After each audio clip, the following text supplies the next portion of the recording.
В эфире программа «Актуальное интервью», в студии Дарья Короленкова. Здравствуйте. В республике в целом наблюдается рост преступлений, совершенных с использованием информационно-телекоммуникационных технологий, обусловленный развитием технических возможностей, сопровождающийся постоянным внедрением новых способов их совершения и возможностей их сокрытия. О том, как обезопасить себя от действий телефонных мошенников, мы сегодня поговорим.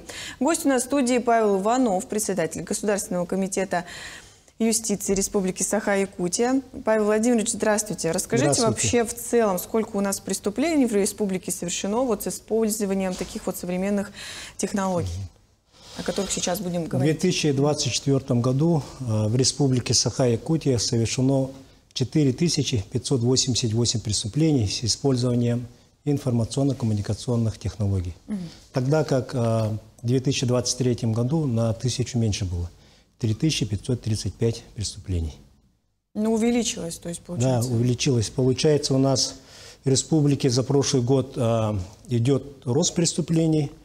В целом это 29%. Тогда как по Дальневосточному федеральному округу рост составил 25%, а в целом по России это 13%. Что же касается видов преступлений, то можно сказать, что рост числа мошенничества произошел на 12%, да. Количество дистанционных краж возросло на 5%, и количество вымогательств увеличилось на 27%. Что, скорее всего, больше, чем в прошлом году. Это, да, я по отношению к прошлому году даю процентные соотношения. Расскажите, уменьшается, все-таки увеличились показатели. А какие меры вообще принимает правительство республики по профилактике таких вот преступлений? Ну, здесь следует сказать, что буквально в этом месяце правительство Российской Федерации приняло концепцию по борьбе с дистанционным мошенничеством, да. И в нем содержатся 3 основных постулата. Это первый постулат, то, что будут вноситься изменения в Уголовный кодекс Российской Федерации, где будут даны определения этим преступлениям, соответственно, меры наказания. Второе, это будет создана единая цифровая платформа, которая будет связывать правоохранителей, правоохранительные органы, Центральный банк России, кредитные организации и операторов сотовой связи для быстрого обмена информацией. Ну и, наконец, третье, это будет внедрен механизм быстрой приостановки операций по денежным средствам в случае, если будут иметься подозрения, то, что эти действия производятся незаконно. То есть это будет вот один механизм, где в случае, вот, если мошенники сообщили, связались с жителями, то они как-то вместе коммуницируют. Да, если имеется подозрение, вот в настоящее время невозможно остановить эти операции. Если сама жертва не остановит, то сейчас уже будет разработан такой механизм, который позволит вот эти действия прекращать. А когда он уже заработает? Ну, я так полагаю, что в течение года у нас уже Госдума примет соответствующие меры. Здесь в развитии этого вопроса можно сказать о том, что в этой концепции также содержится ряд указаний субъектам Российской Федерации. Да? Ну, есть вероятность, что в этом году уже местные жители смогут воспользоваться. Да? А какие вообще наиболее распространенные способы IT-мошенничества? Помимо того, что вот сообщают по телефону, связываются в интернет каких-то площадках, ну, может быть... Здесь можно выделить 3 основных способа. Первый это, как вы уже сказали, это звонок от лжесотрудника банка или сотрудника правоохранительного органа, где жертве сообщается о том, что с его счета списываются деньги или на его имя оформляется кредит. И, соответственно, здесь жертву вводят в стадию страха, боязни потерять свои деньги и рекомендуют ему усиленно, настойчиво предлагать или взять другой кредит, чтобы аннулировать якобы предыдущий кредит, или перевести свои сбережения на безопасный счет. Я еще знаю, что вот теперь представляются сотрудниками социального фонда. Ну, стали. Чаще всего на какие уловки попадаются местные жители Якутии? Ну, вот эти уловки, наверное, все знают. Всем неоднократно звонили, и вам, и мне звонили, представлялись то представителями энергетической компании, чтобы заменить счетчики, да, и с целью вынудить СМС-код, допустим, от тех же госуслуг. И иногда у нас уже в последнее время встречаются случаи, когда заводятся лже-аккаунты руководителей предприятий или государственных органов. Соответственно, лже-руководитель, там в аккаунте, допустим, будет фотография этого руководителя, обратится к своему подчиненному, обращается и говорит, и пишет о том, что к нему обратится сотрудник Центробанка, МВД или ФСБ. Далее следует звонок, и опять по первой схеме, о которой я говорил, уже рекомендуется, настойчиво предлагает, чтобы деньги перевели на безопасный счет, сняли наличными из банкомата и в другой банк положили, или передали курьеру, другому лицу.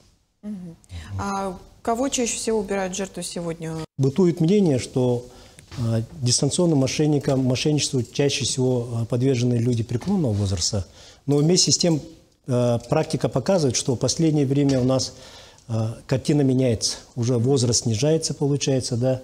Если здесь посмотреть статистику, то жертвами мошенников за последний год стали по возрастной категории от 32 до 49 лет 37%. Так? Далее у нас идут лица, которые 60 лет и старше, это 21%. Потом лица от 18 до 29 лет 14%. Да? От 50 лет до 59 лет это 7%. А если посмотреть по социальному статусу, то наиболее подвержены, становятся жертвами мошенников, работающие по найму. Это 40%. Так? Потом пенсионеры у нас на втором месте 16%. Потом лица без постоянного источника доходов 22%. Студенты 11%. Уже молодежь. Да, государственные муниципальные служащие 10%. И самое наименее подверженное мошенничеству – это предприниматели, всего лишь 1%. А с чем это связано? Наверное, связано с тем, что они по роду своей деятельности всегда не теряют бдительности, да, внимательно слушают, что говорят. И у них критическое мышление, наверное, очень сильно развито. А что делать, если в отношении совершено кого-либо мошенническое действие, и что предпринять, куда обращаться? Если вы стали жертвой мошенника, то прежде всего необходимо позвонить в отдел полиции по месту жительства, или лучше всего непосредственно самому обратиться в отдел полиции, туда прийти с паспортом, написать заявление, в котором указать свои данные, фамилия, имя, отчество, да, и подробно описать те обстоятельства, при которых вы стали жертвой мошенников. И к заявлению желательно приложить доказательства. Допустим, если это был перевод с вашего банка, тогда скриншот с приложения банка, допустим, или какие-то голосовые сообщения, или их необходимо приложить к этому заявлению. А если на интернет-площадках, каких-то приложениях пишут, то получается скриншоты самих переписок и диалогов? Да? Каждый умеет уже у нас пользоваться телефоном и знает, как делать скриншот. Соответственно, пока не удалены эти сообщения, необходимо это все сделать, зафиксировать. А если госуслуги взломали, тогда что госуслуги, да, это наиболее часто встречающаяся проблема. Когда это происходит? Когда люди по незнанию доверяются незнакомым лицам и сообщают СМС-коды от своих аккаунтов. Соответственно, необходимо сначала обратиться в офис МФЦ и аннулировать, обратиться с заявлением, чтобы прекратили доступ посторонних лиц. И потом уже начинать восстанавливать свой аккаунт. У нас летом этого года даже с нашей сотрудницей произошел такой случай, что она поменяла номер своего телефона, и, соответственно, она забыла отвязать свой номер от старого номера. От аккаунта. Да, от аккаунта госуслуг. И так получилось, что этот номер попал злоумышленнику. И буквально на глазах у нашей сотрудницы она поменяла, и буквально на завтрашний день ей стали приходить СМС, что на ее имя оформляется кредит. То есть... Да, это делается очень быстро, пока жертва не успела опомниться, успевает оформлять микрокредиты, и, соответственно, их выводят уже на другие карты. Хотя бы, а всегда ли получают СМС-ки в таком случае или нет? Не всегда, поэтому надо быть очень бдительным, постоянно. Есть такой термин, как цифровая гигиена, то есть когда вы в общественных местах пользуетесь Wi-Fi связью, желательно этого не делать, или когда пользуетесь, то с этой Wi-Fi связью не использовать банковские приложения или какие-то приложения, которые связаны с деньгами. Так, чтобы ваши данные не утекли. Расскажите, пожалуйста, о 3 важных действиях, когда звонят мошенники, что нужно делать? Когда звонят мошенники, первое правило, когда звонят с неизвестных номеров, самое основное правило – не ввязывайтесь в разговор. Если вы почувствовали что-то неладное, допустим, проскальзывают термины такие «безопасный счет», да, что вам звонит сотрудник по информационной безопасности, произошла утечка данных, что вы участвуете в специальной операции, да, в качестве кого-то, сразу положите трубку. Не общайтесь, не ввязывайтесь в разговор, потому что у нас мошенники владеют технологиями, по которым они раскручивают людей на необдуманные действия.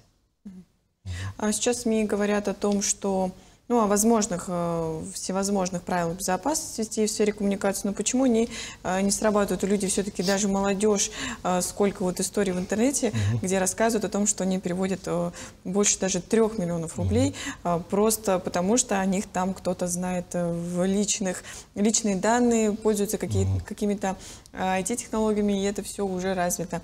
И что, как вы считаете, почему так происходит? Здесь, по мнению психологов, жертву вводят в состояние страха, боязни потерять свои деньги и нагнетают обстановку и берут контроль над жертвой, получается, так? И в таких случаях необходимо прежде всего уметь останавливаться.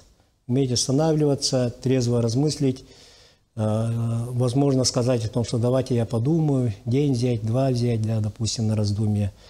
И когда вот эти случаи происходят, на самом деле все эти жертвы, все эти методы знают, да? Все мы знаем, нет такого человека, который не слышал о мошенничестве. И каждый думает, что это произойдет со всеми, но не со мной. И переоценивают свою бдительность и, соответственно, попадают в уловку. И здесь рекомендуется что делать? Здесь рекомендуется повторять. Повторение – это мать учения. Соответственно, я сегодня пришел также в профилактических целях, чтобы население еще раз помнило, какие способы мошенничества имеются, да, как можно с этим бороться, и, соответственно, не терять бдительность и наблюдать за своими близкими. И никогда не забывать и всегда быть бдительным даже к окружающим. Да, сколько было случаев, когда просто незнакомые люди помогали и бабушкам, и дедушкам. Это очень здорово. Спасибо, Павел Владимирович, что сегодня посетили. Рассказали действительно очень важную информацию для многих, для всех. Я напоминаю, это была программа «Актуальное интервью». До встречи.